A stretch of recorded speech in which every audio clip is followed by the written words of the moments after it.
Today's episode is a microcosm of the infinite canvas of the world of art. On this canvas, expression takes many forms. Yet the aim is always the same, to communicate an idea, emotion or a purpose. All this in today's episode of the New Creative India, presented by Absolute Music CDs.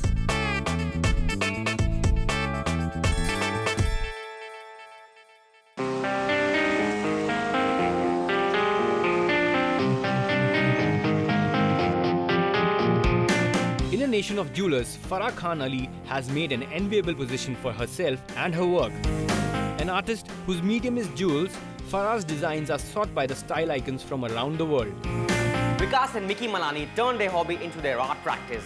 And a rare kind of art practice it is. Vikas and Mickey's tattoo prowess resounds far and wide. Aristotle famously said, the aim of art is to represent not the outward appearance of things, but their inward significance. And no one does it better than Bose Krishnamachari, artist, designer, curator, and a mentor to many young struggling contemporary artists.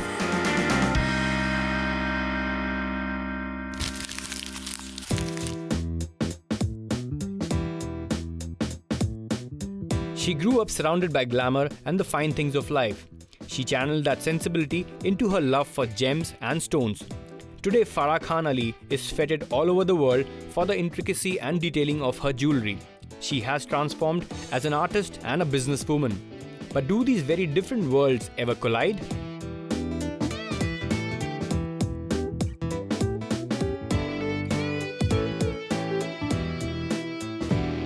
Farah, there's something constantly catching my eye, something blingy. I really want to know what exactly is this on your fingers right now?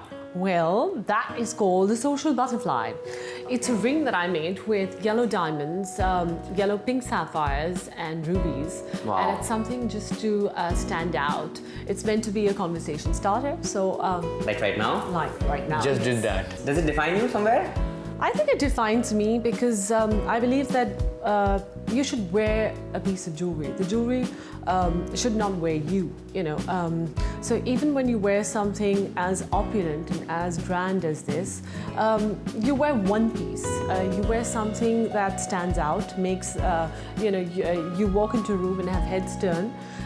It defines me because that's my personality, very vivacious, very bold, very free, and like the butterfly, you know, I live my life on the edge. You've been a family of designers, you know, you almost like breathe design.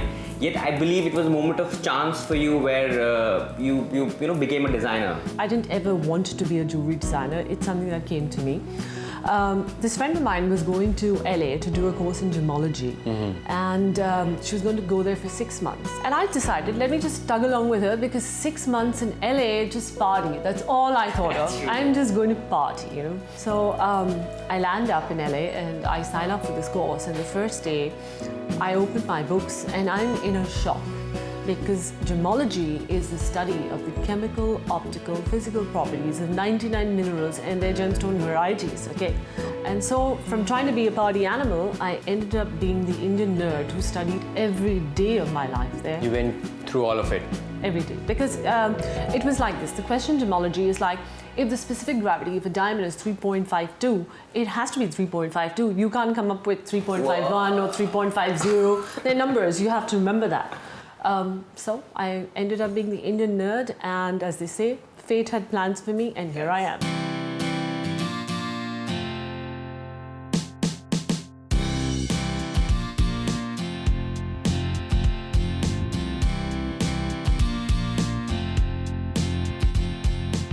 How does gemology, help in your practice?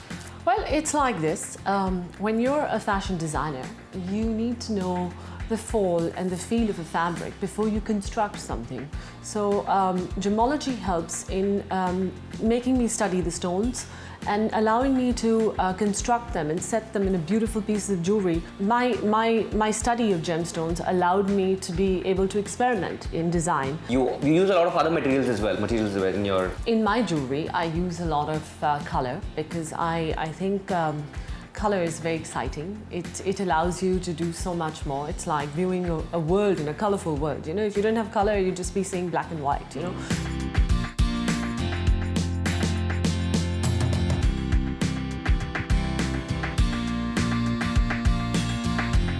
For me, anything that has luster, that has life, and that can be combined to create a beautiful piece of art, that for me is something that I want to possess.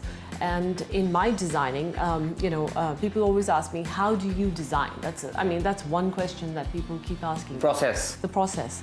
I would say that for me, it's the gemstones that inspire me.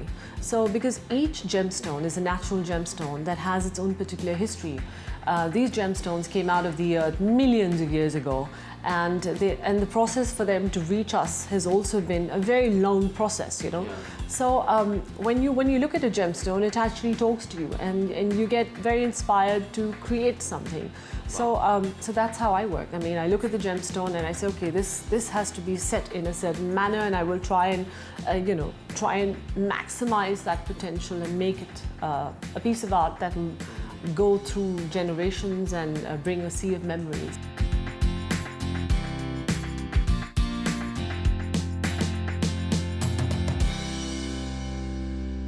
Jewelry design is like architecture, okay? It's not, it's architecture because even when you're setting a piece of jewelry in metal, it's the form that you're creating, it's the height, it's the thickness, it's the curvature. Every designer thinks differently.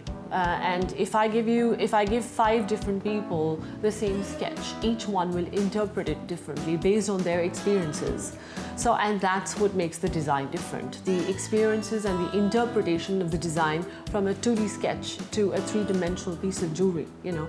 So that's where the challenge lies. And each time I'm inspired to create, I make sure that it's something where I can tell a story, because I need to emotionally connect with my customer, because this jewelry piece is going to outlive the customer, and it's going to go down generations where, you know, precious is going to become priceless. So is that the only way, like, you know, you talking to the gem, or are there other instances which inspire your work? Personally, I am more inspired by nature, as well as animals, because I find it a challenge to recreate what God has created.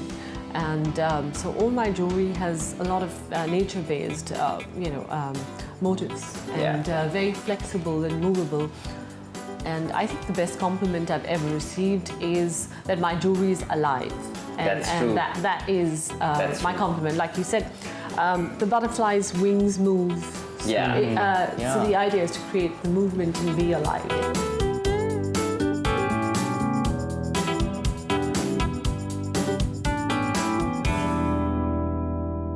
So Farah, how do you transform these simple, beautiful gems into these beautiful, luxurious pieces? What's the creative process? Opulent pieces is the word. Yeah, what's the creative process?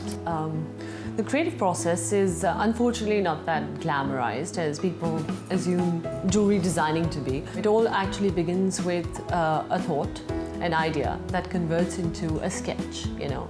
And from the sketch, we decide what gemstones we are going to play with and what gemstones we're going to use. The 2D sketch goes into 2 processes, either one that is. One is the CAD model, which is the computer-aided design, where the 2D sketch is used on computer and transformed into a 3D model. In model making, we actually, it's like sculpture. You take a piece of wax and you carve the wax to get the form of the piece of jewelry. The 3-dimensional model is taken and casted into a silver master, so that if we want to make 100 pieces in gold, we can do that, you know. Now, once the pieces of jewelry are casted into gold, there's filing, polishing, finishing, setting, all these processes that come. When someone is creating art in a beautiful piece of jewelry, it's very essential to make sure that the stone, the most expensive gemstone, is held in such a manner that it never drops out. You need to tell the story where it began and where, the journey that it took. Long journey. It's a long journey. And I think that's what we do. We tell a story. I would say I don't sell jewelry. I sell pieces of art. Yeah. And I'm glad that today there's a design value being attached to it. Farah, you're really active on the social media also. I think it's a great thing to put your work out there, for viewing, for judgment, and really makes you open as a designer. The question most people ask me is, why do you post all your designs online? Aren't you afraid of being copied? And True. I always tell them, I said, well, imitation is the greatest form of flattery. And I said, I create, others copy. So I think my destiny is jewelry design, is creativity. And I feel truly humbled and blessed that I live to design. I don't love to design, I live to design.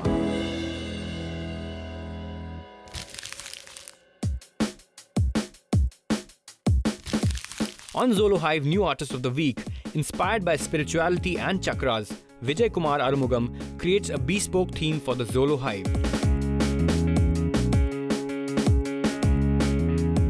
I designed something called the Awakening. So, like the name suggests, it talks about energies that rises from your base chakra to your third eye chakra. This Devi is there, drag the chakra, and the third eye opens, and she also opens her eyes. Icons are borrowed from the Devi that I made, the lock screen, a lot of elements from there, like accessories of Devi. Wallpaper is going to be pretty simple. I thought because they're going to be icons, so we'll use a feel of cosmos. It just gives that feel of, this true unlocking of yourself.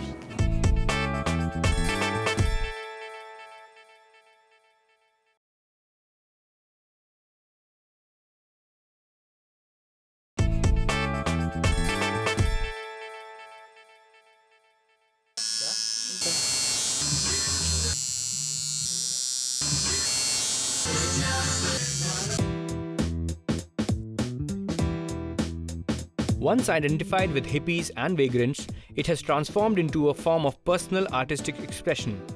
It's a unique form in which the artist and the patron are partners in the act of creation. What did it take for Mickey and Vikas to not practice mainstream art forms and instead experiment with tattoo art? With all this live action happening, I am really curious to know, why did you choose the body as your canvas and not a conventional canvas as your canvas? You have a canvas in the house, how far can you travel with that? One place, twice, and then it'll damage like a tattoo on your body. Yeah. Basically, you're carrying your story wherever you travel to. Why we choose body as a canvas is you can take it to your grave. There's nobody can steal away from your art. Okay, you can have so much of your emotions, which even 10 years down the line, 20 years down the line, from your father to become a grandfather, you can take your story from one generation to another generation. When did you start off that this is what I want to do in life? Since childhood, we have been traveling to Pushkar a lot. And that time, I used to just do doodling. I used to just doodle in my papers, make my own artwork. Once I met this person who was a tattoo artist, and she asked me that, okay, you do some great jobs. So she asked me, can you explain me this? Why is this like this? Why is like this? Why do you have made this look like this? And I was like, wow, art has so much of definition in it.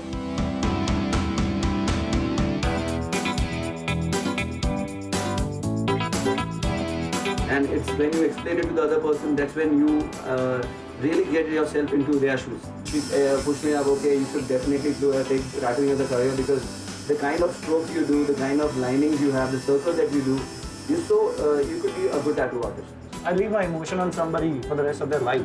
So I might be doing the same job every day, but I do it on a different person. You're a part of their personal story. Yeah, exactly. So it was the thing, where I can connect more with people.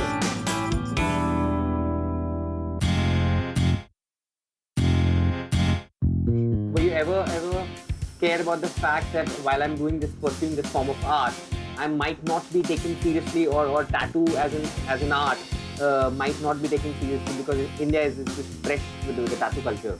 Yes, it was absolutely 10 years back, a decade back, you can say India was really fresh, and tattoo has always been a taboo in India. And it was so difficult to convince my family, convince people around you that okay, you want to be a tattoo artist, and end of the day, you look at you like, oh my god, really you want to be a tattoo artist? But I never thought like that. I just wanted to give myself to this because this is what I got from my mother. That she always would tell, do what you love and love what you do. I feel being an artist is like a God gift to you. And you live every moment of your life creating a new design and putting your thoughts into it. We are bringing a lot of dignity to this art.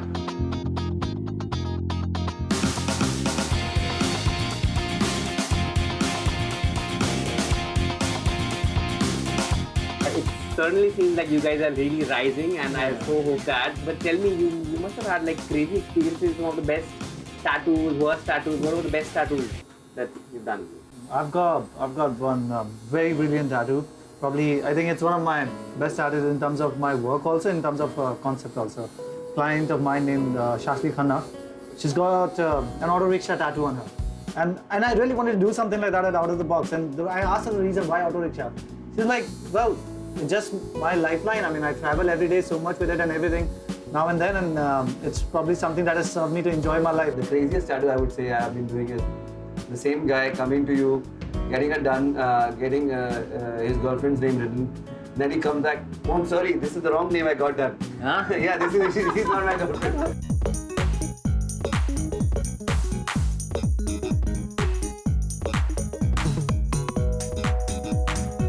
I've just learned how deep tattoos go and how amazingly serious and amazingly popular the whole art form is. It's very biographical, and people take it to their grave. They engrave it. Lovely meeting you, brothers, and we want to get a line drawn by you too. No, definitely. I make sure that I poke a little bit.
He has transformed the world of art not only as a painter but also as a designer, curator, an organizer, a fashion aficionado and a gallerist.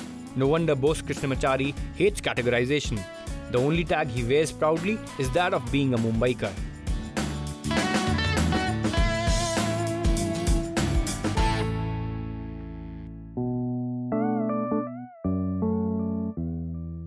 Mumbai has given me everything, Mumbai artists, Mumbai city, Mumbai taught me everything. Mumbai is a university. How does it impact your work as an artist and as a person? I think in the extremities coexist in Mumbai. It's almost like a death and life. There is no grey scale in between. I would say the extremity is more powerful. In that reason I do different kinds of work. Even if I do my abstract eclectic, I just oppose with minimalist braille paint, braille artwork. So it's a kind of juxtaposition of extremities, one of my kind of practice. And city offers the chaos and I find order. I learned it from the city, how to manage chaos. You dislike being categorized.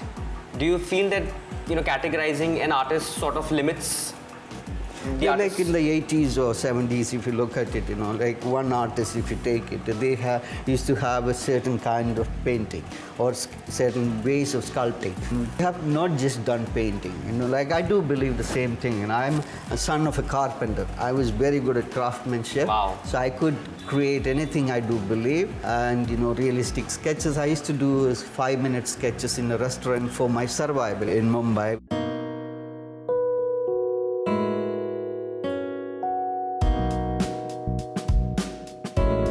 Kochi Binale, that's one of its kind. Why is it so?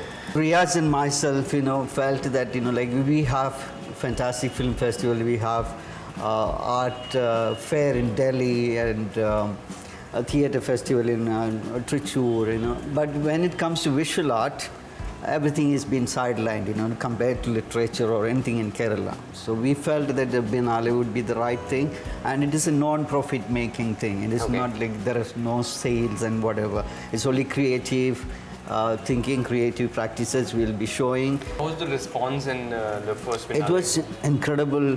If we look at it, the first Biennale, we brought 400,000 people. Every other year, you have new curators, new vision, new spaces in Cochin, and you are all welcome.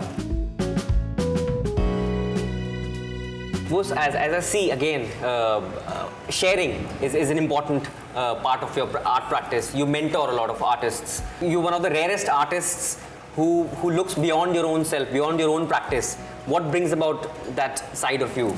There are so many people who have talent, so many people. But whenever I walk around, I see, there's so much potential we have. It is this younger generation of people especially. I'm happy to do whatever possible. It cannot be taught. These kind of things cannot be how you can be mentoring, how you can make your taste. You cannot teach these kind of things. It cannot be taught. The truth or the taste can be learned. If you have a commitment, if you have responsibility, you can receive things and filter it and make it beautiful. Every artist shared some kind of interesting thoughts, some kind of interesting anecdotes they shared in my life, and I learned it from them. So do you think your efforts towards making art popular as it gets, has it transformed the way the Mumbaikars perceive art? Or Indians perceive art? How you see it, it is your perception, things will be beautiful or things will be bad or whatever. It's up to you to see this world with your own pupil. Pupil is a small one. How it make it larger like a mirror is up to you. Yeah. I think, believe in yourself, trust in yourself. It cannot be taught. You, through your work, you can achieve whatever it is. Next week on the New Creative India presented by Absolute Music Series, we meet Abu Jani and Sandeep Khosla. These fashion and interior designers describe their style as maximalist. He's the man behind some of the most memorable animated ad campaigns. But Vaibhav Kumaresh is also an artist at heart. You may not be familiar with the name, but wait till you see his work. An artist who you either love or hate, but can never ignore. Shine Shivan redefines the boundaries of contemporary art with every creation.